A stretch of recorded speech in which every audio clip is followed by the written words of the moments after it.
ಯಾರಿಗೆ ಬೇಕು ಹುಡುಗಿ ನೋಡೋದು, ಯಾರಿಗೆ ಬೇಕು ಹುಡುಗಿ ನೋಡೋದು. ಹೆಣ್ಣೋಡಕ್ ಹೋದ್ರೆ ಕೆಲ್ಸ ಕೇಳ್ತಾರೆ, ಹುಡುಗಿಯವರಪ್ಪ ಜಮೀನ್ ಕೇಳ್ತಾರೆ.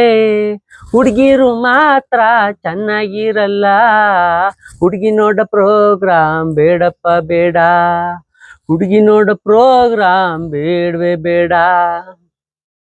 ಬ್ರೋಕರು 5,000 ಕೊಡುವಂತಾನೆ, ಸಂಜೆ ಮೇಲೆ ಎಣ್ಣೆಗೆ ಕಾಸು ಕೇಳ್ತಾನೆ.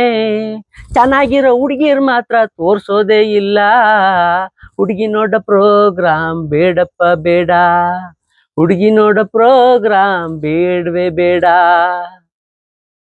ಸುಮಾರಾಗಿರೋದ್ ನೋಡಿ ಮದುವೆ ಆಗೋಣ ಅಂತ ಸಾಲ ಮಾಡಿ ಚೌಟ್ರಿ ಬುಕ್ ಮಾಡಿದ್ರೆ, ಹುಡುಗಿರ್ ತಾಳಿ ಕಟ್ಟೋ ಟೈಮಲ್ಲಿ ಬ್ಯಾಡ ಅಂತಾರೆ. ಹುಡುಗಿ ನೋಡ ಪ್ರೋಗ್ರಾಮ್ ಬೇಡಪ್ಪ ಬೇಡ, ಹುಡುಗಿ ನೋಡ ಪ್ರೋಗ್ರಾಮ್ ಬೇಡವೇ ಬೇಡ. ನಿಜವಾಗ್ಲು ನಮ್ಮಂತವ್ರು ನಿಮ್ಮಂತವ್ರಿಗೆ ಮದುವೆ ಆಗತ್ತಾ? ಮಠ ಕಟ್ಟೋದಕ್ಕೆ ಗೌರ್ಮೆಂಟ್ ಸಾಲ ಕೊಡುತ್ತಾ? ಕೇಳಿ, ನಾವು ನೀವು ಎಲ್ರೂ ಸೇರಿ ಮಠ ಕಟ್ಟೋಣ. ಆದ್ರೆ ಹುಡುಗಿ ನೋಡ ಪ್ರೋಗ್ರಾಮ್ ಬೇಡಪ್ಪ ಬೇಡ, ಹುಡುಗಿ ನೋಡ ಪ್ರೋಗ್ರಾಮ್ ಬೇಡವೇ ಬೇಡ, ಬಿಲ್ಕುಲ್ ಬೇಡ.